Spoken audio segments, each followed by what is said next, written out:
It's your Locked On Flyers podcast for Friday, June 2nd. Your daily dose of Flyers news, analysis, and high quality content that is talking all things free agency today. Exciting. Very much so. What do the Flyers need? Where can they find it? We're going to get into it all on today's show. Your Locked On Flyers, your daily podcast on the Philadelphia Flyers. Part of the Locked On Podcast Network. Your team every day.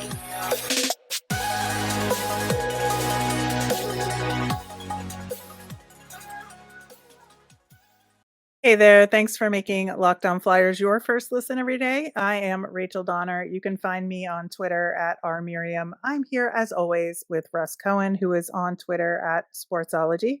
Today's episode is brought to you by Gametime. Download the Gametime app, create an account, and use the code LOCKEDONNHL for $20 off your first purchase. You can subscribe or follow us for free on YouTube. We're also on the SiriusXM app. Anywhere you listen to podcasts, you'll get our latest episode as soon as it's available here on the Locked On Podcast Network, your team every day. Russ, before we dig into the Flyers free agency approach, big hire in Pittsburgh. Yesterday, Kyle Dubas hired as president, not GM, although the GM position is still open. Seems like Kyle Dubas will be the acting GM and do dual role until they hire somebody. But essentially, it's going to be one of these situations where whoever it is going to be like an assistant GM, right? Yeah, he's doing this so he can go pay somebody more and take them from another organization, even if they're under contract because they're getting a raise and a promotion. And so that's a smart move. Exactly. It's the smart move. And so now he could really shape their front office. This is a really good move for Pittsburgh because I feel like they're going to be rebuilding in 2 years. And I think this is a good move for Dubas because he's done the rebuilding that way. And Sullivan was definitely part of that conversation. He was never going to get traded or cut and go somewhere else to coach. He's staying there. So he's a part of that situation too. Of course, he spoke to Crosby. You knew Crosby was going to be in on this powwow. And right now to start, it's a challenging job because you have older pieces and you're still trying to sort of like, restart the buggy and see if you can get it up the mountain one more time. And they'll try it, and they'll try it for the next 2 years, and then they'll announce a rebuild. And I think Dubas is ready for that. Like I could tell in the conversation when they kept talking about now and the future, now means the Fenway Group wants to get every last cent that they can out of their stars before they take a hit attendance wise for having to rebuild. And jersey sales wise. Oh yeah, oh yeah. Well, Crosby's will sell forever, but they'll definitely That's drop. true. That's true. Yeah, Yeah, it's a really good hire for them. I think that 2-3 weeks ago, Kyle Dubas probably thought he was still going to be working for Toronto, and now he has an opportunity to uh, shepherd the Penguins through a very interesting era. So he it'll said he it'll be maybe shouldn't have been so honest, and I appreciated the yeah, honesty of saying that yeah, because he's a younger yeah. man. Like that's the one thing we have to remember. Like, He's like um, basically Crosby's age, right? yeah, I mean, he really is. And for because I don't want to get flagged on this show, he's full of a lot of vim and vigor, Rach. Yes. And so as a result, he got himself in a little bit of trouble there. But did he possibly land in a better spot? Maybe, and we'll see. Yeah, we will definitely see. All right, getting into free agency. I think for me, the biggest question for this year, because we are now like less than a month until free agency starts officially. What are the Flyers going to need this year? And really, do they have any budget to sign anybody? And we talked about the cap earlier this Right. week and, what a difficult position the Flyers are in at this point. But the Flyers are going to have to sign some free agents just to supplement whatever youth they decide to bring up or have be more permanent, whether that's a Tyson Forster that makes the cut or one of the defensemen. They're still going to have to fill in some spots here and there and to have backup for injuries and all of that. I'm just wondering, in terms of the specific needs. To me, On the forward side, they really only need to look at, left wing or centers. The right wing depth is there. Hmm. Yeah, left wing who could penalty kill. They Mhm. definitely need that. Um, a couple things. So if they can't move anybody off or get somebody traded, they could go 10% over the cap in the summer. You're allowed. And Right. if they ever get a hint that maybe Cam Atkinson's going to start the year or maybe even be on LTIR, then they could, go over on the cap a little bit and or tell a player or two, wait until the season starts. Once we put him in our LTIR, we'll bring you in. You know, those are the kinds of players that the Flyers are going to bring in. They're not bringing in any big names, and it would really be a bad message if they brought in like aging players with a year or two left on their career. I don't think they should do that either because that will send a really bad mixed message to the fan base.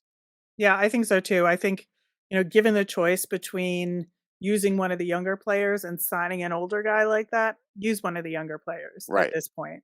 right. And I think that's what they should do. Whether they do it or not is another question. But I do think that Danny Briere has a lot of faith in the younger guys, coming up on this team. Hmm. It's just a matter of them being healthy. So that is a Wade Allison question right there in terms of are they going to need to sort of account for his skill set in And then putting what did you pay together him? I the mean, roster? I I 1 year, know. 1.2. Like I can't give him a lot. Something like that. And then my other question, in terms of going with the younger guys versus signing somebody, is that fourth line center position Right. for the Flyers. And does Tanner Lazinski get a full shot at that role? He should, but Torts probably doesn't give it to him based on the way he treated him last year. He just didn't treat him great. Still doesn't mean Torts wouldn't have his mind changed if Tanner came in and played great, but he's a UFA, so I don't think they're right. I don't think they're bringing him back.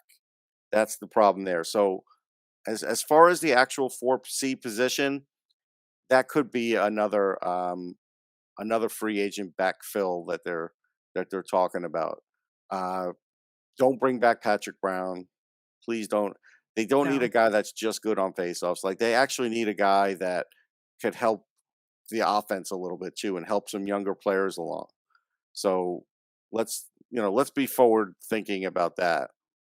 Yeah, and I obviously, again, talking about the cap, a huge factor in this is going to be, are they going to be able to clear enough cap space to do anything?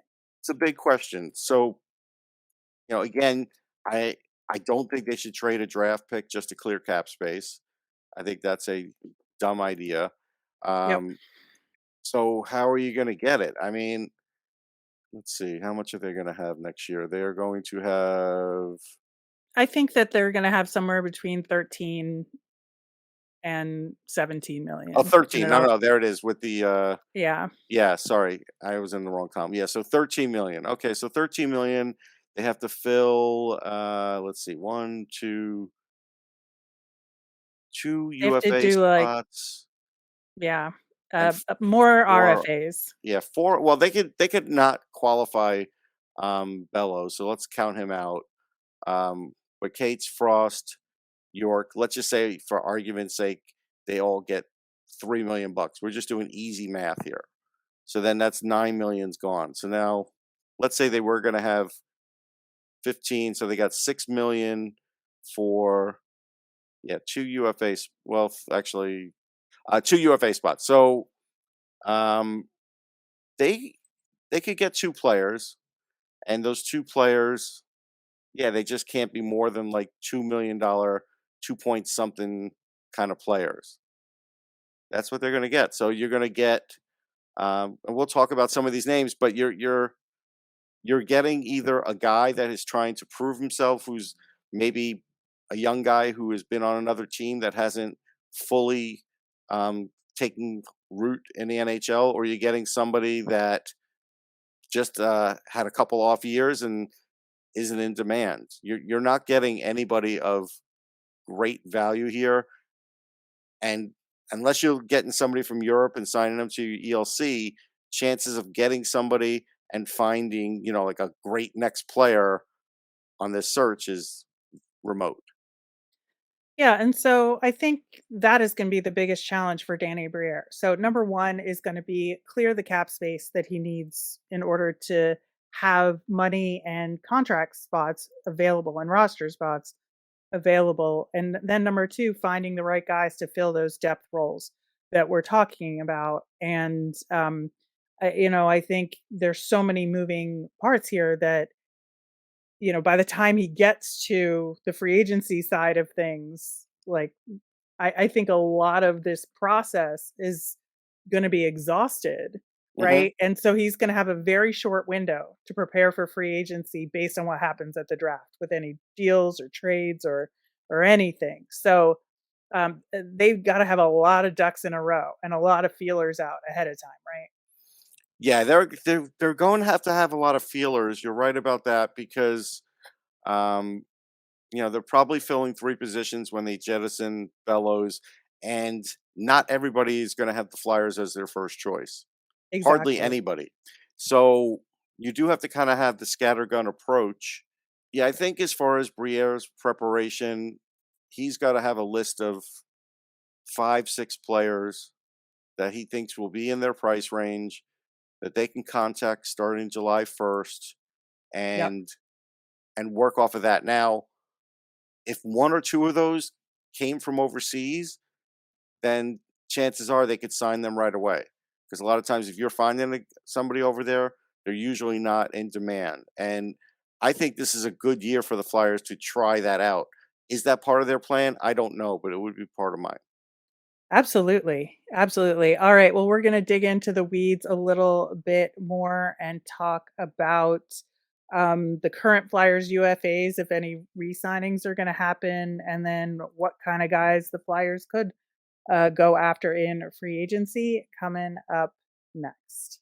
Today's episode is brought to you by Gametime. Buying tickets to your favorite events shouldn't be stressful. Gametime is the fast and easy way to buy tickets for all the sports, music, comedy, and theater near you. With killer deals on last minute tickets and their best price guarantee, you can stop stressing over the tickets and start getting hyped for the fun you'll have. My favorite part of the Game Time app is that it's great for getting notified about last minute tickets and flash deals. Plus, you can get views from your seats. The Game Time guarantee means you'll always get the best price. If you find tickets in the same section and row for less, Game Time will credit you 110% of the difference. Also, tickets are sent directly to your phone, so you'll never have to dig through your email. Snag the tickets without the stress with Game Time. Download the Game Time app, create an account, and use the code LOCKEDONNHL for $20 off your first purchase. Terms apply. Again, create the account, redeem the code LOCKEDONNHL for your $20 off. Download Game Time today. Last minute tickets, lowest price guaranteed. All right. Once again, as we continue our coverage of free agency and the draft, make sure you're following us on Twitter at Locked On Flyers or over at that same handle on Instagram. That's where you'll keep up to date on all the Flyers news and our episodes. And also email us with your mailbag questions at lockedonflyers@gmail. Next week, everydayers can look forward to hearing more about potential draft picks that the Flyers could be making, the behind the scenes moves with the new administration, all that good stuff. All right. So I think for me, the first question you have to ask is are you going to resign any current UFAs that the Flyers have? Plus, answer the question, what do you do with Artem Anisimov? I think that'll be interesting to see if they give him a two-way deal going into next season. I mean, I'd do it. I think he proved himself to be useful, and even if he's not good enough to play at the Flyers level anymore, he certainly helped in Lehigh. So I'd give it to him. Everybody else, I'd let go. There's nobody I'd bring back. Yeah, so that everybody else list is Brendan Lemieux, Kiefer Bellows, Max Willman, Louis Belpedio, and Troy Grosenick. And we talked about the goaltenders a couple weeks ago, or was it last week? Time is a flat circle. When we had our goalie week, but yeah, I mean, I tend to agree. I think that there's no reason to bring any of these guys back, and I think that if Brendan Lemieux wants to go out and try and find another job, good on him. I think he did well enough with the Flyers to do that, but he shouldn't be part of the Flyers solution moving forward. No. Yeah, there's just you're rebuilding. There's nothing he could bring to you. Uh, if you want that outburst from him once in a while, what is that really going to do to show the young players how to play? I just don't see the benefit. Yeah, I don't see it either, and I agree that Anisimov should get that two-way deal.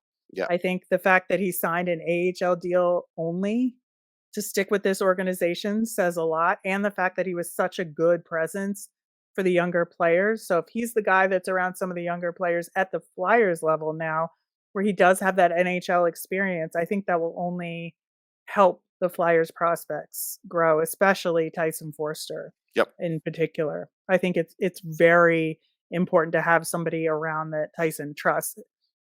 Transitioning to dealing with John Tortorella on a regular basis, absolutely. Yeah, and yeah, and exactly. Anisimov knows it, and he's a veteran that knows the rigor. So I agree. Yeah. So then my next question is, you alluded to this earlier, but are the Flyers a good spot for any reclamation projects out there? Because I feel like in the early stages of a rebuild, this is when you can kind of shoot your shot with one of these guys that maybe hasn't panned out elsewhere.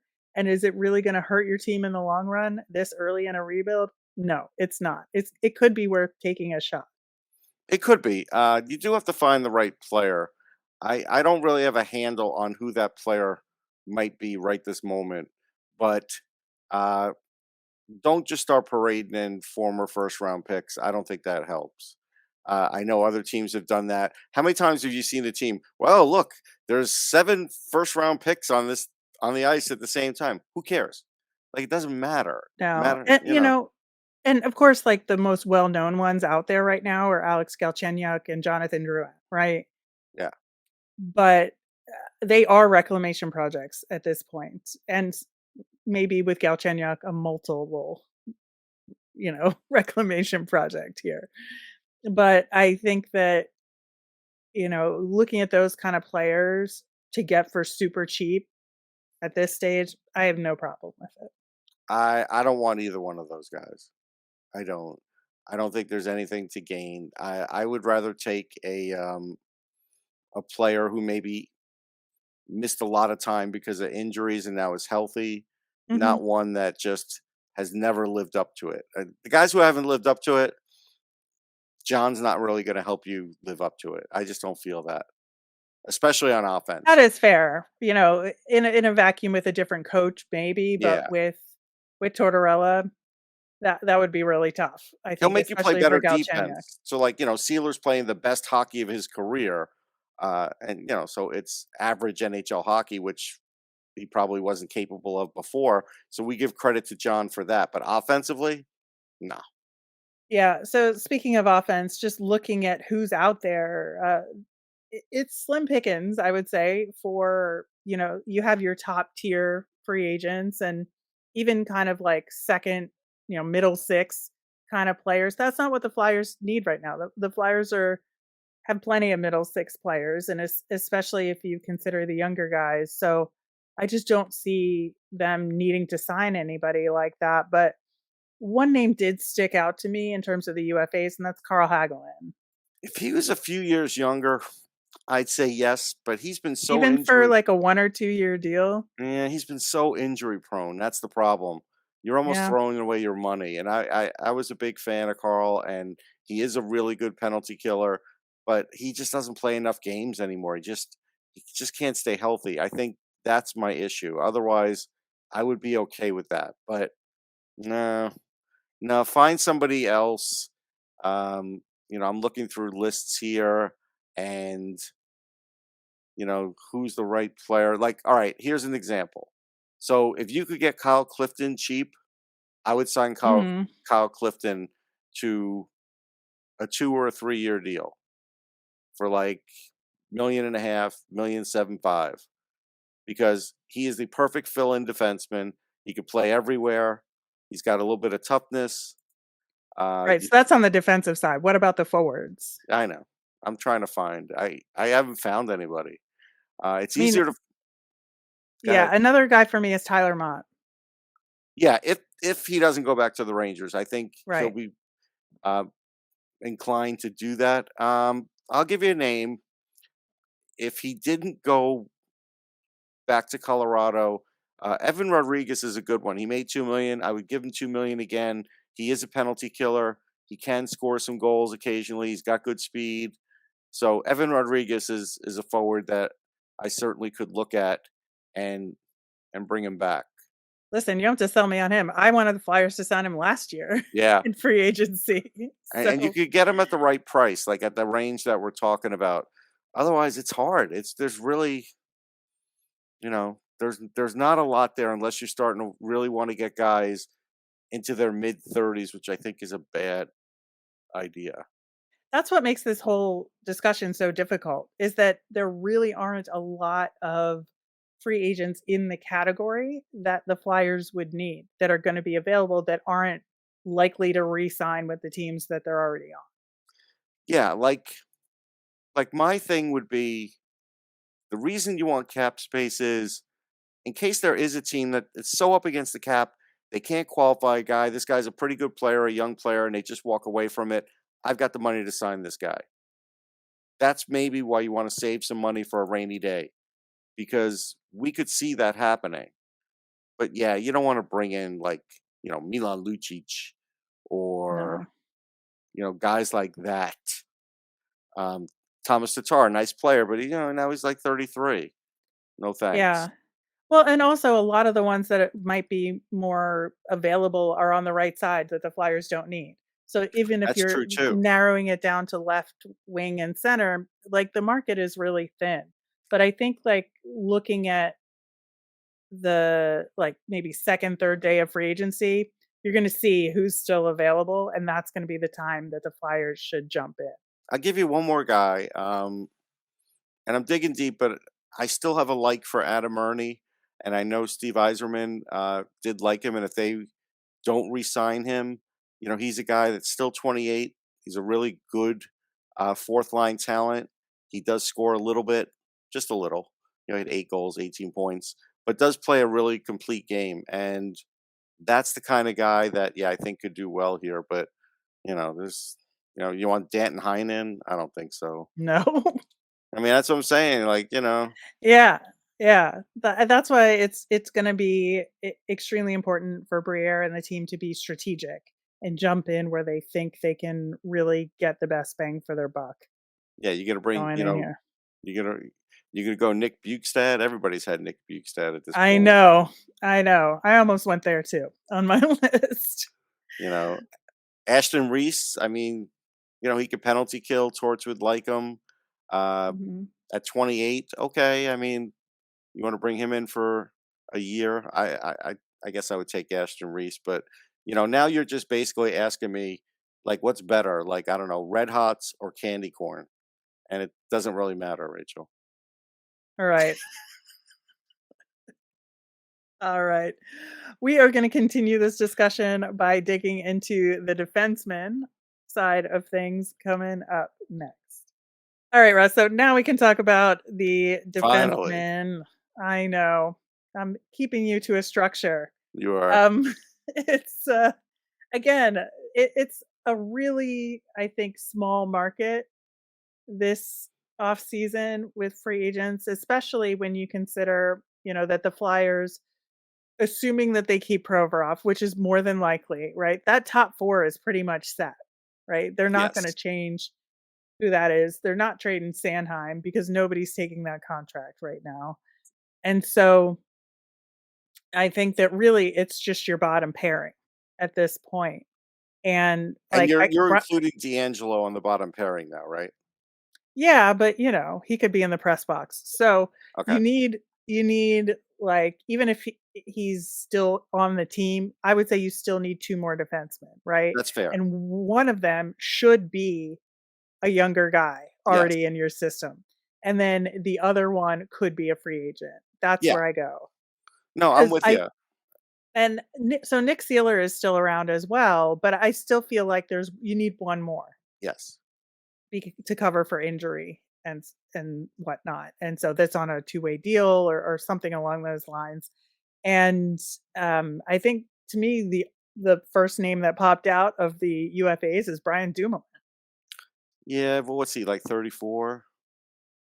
Like, doesn't matter, honestly. Well, he may not want to do For a it. for a 1 or 2 year deal? I Yeah, mean, I think the problem with Dumoulin is he won't want to do it. I think he's still got a pretty good name and he'll have other suitors. I think that may be the problem for Dumoulin. I could be wrong. I just think he's the right type of player. He is. I mentioned Connor Clifton before. He's fine. Um, Another one maybe Troy Stetcher. He's on the edge. He's not 30 at least. You get a little bit out of him. I mean, Again, if they sign Jack Johnson, I'm going to lose it. no, I know. Like we're shopping at the dollar store. You realize that, right? I know. I know. Like it's just, I'm trying to find a birthday gift at the dollar store, Rachel. It's not easy. It's Yeah. not. Well, Luke Shen's available, so there He's you not go. going to be available though. No, he's not going to be available. Some championship team will pick him up because All he's right. So that guy. speaking of former Flyers Mhm. that we can talk about, there are several former Flyer defensemen UFAs available. One of them is Robert Haig, Mhm. and I think that it's an interesting option given that it's a known entity, and sometimes you want the devil you know versus the devil you don't. He is you know a serviceable stay-at-home defenseman. You know what you're getting with him. Does he have you know another year or two in the tank? Probably. Mhm. He's only what? He's like 28, 29. Yeah. I don't know that he would want to come back, I don't but see why he wouldn't, in the sense that he was well liked here, and uh, I think the media treated him well. I would bring him back. He would be like one of my tryout guys. offer him a PTO. Offer him a PTO, and let's see what he's got. And then if he gels, then yeah, we'll give you a contract. But I want to see if he could gel with them first. So that's as far as I'll go with him. But I'm okay with the idea because he does have that physical edge to him, and Torts likes that. And so, yeah, why not? Yeah. And so other than that, again, it's going to be tough to find anything out there that fits that bill of exactly what we need, and it could be somebody we get on a PTO, like you said, because it's going to be after the bulk of the free agency period has played out for other teams, just because again the Flyers just need a seventh defenseman, Right. I think, for this role. Yeah, I think what happens with this person is, yeah, it's like middle of the summer and they sign. Excuse me, because they've exhausted other possibilities. It hasn't worked out. And so then you bring in that person. I think that's it. But I am not bringing in anybody over the age of 31. I'm just not doing it, because then I just would just tell you, just bring up Zamula, let Adder keep marinating, because I think we saw, based on the World Championships, he still needs some work. And you want to bring up Adder when he's right because of the offensive part of his game. Because if you don't have that, then you do lose the dynamic of him that you need. So Zamula is a good plug. I think when you plug him in, he fits the part. He can do it. Yeah, I think so as well. But yeah, tough market for the Flyers given the specific needs that they're going to have in year one of a rebuild. And attracting people to come to the Flyers is going to be a difficult challenge for Danny Briere. And I think one of the advantages that he'll have, though, in all of this is that people will be able to see what moves he makes at the draft and what Right. any potential trades he makes. And so free agents will be like, oh, they're actually going to be building something positive here. And I see what his vision is. And so that's going to have to be part of what he does, right? Oh yeah, His, all his agents go to the draft. So agents will yeah. be So watching to see what he's going to do and try and do. yep. So it's setting the stage to create an environment that players want to come to and be part of Right. from the ground up, right? Yeah. Mhm. So I think that that's going to be the critical part of the rest of this offseason for Danny Briere. Yeah, I agree. I think that's a great point. All right, so that will do it for our show and for the week on Locked On Flyers. Want to drop a little fun thing to end the week.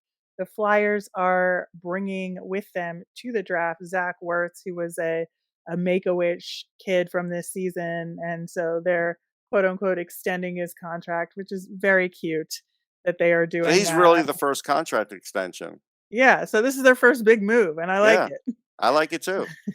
um, it'll be a lot of fun to have him there and to be like one of the runners for the Yeah, team at the table and go up on stage and maybe if they're lucky he'll announce the draft pick, yeah, which would be really cool to have a kid do that it for would. them.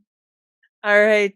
Just a reminder, if you want to give us your thoughts about the draft or free agency or anything else coming up, you can tweet us at Locked On Flyers. You can email us at lockedonflyers@gmail, or you can comment over on YouTube. We'll be back on Monday with the latest in Flyers news and our nemesis of the week. I am Rachel. I'm on Twitter at rmiriam. That's RMIRIAM. I'm Russ. I'm at Sportsology, SPORTSOLOGY. Have a great weekend, everyone.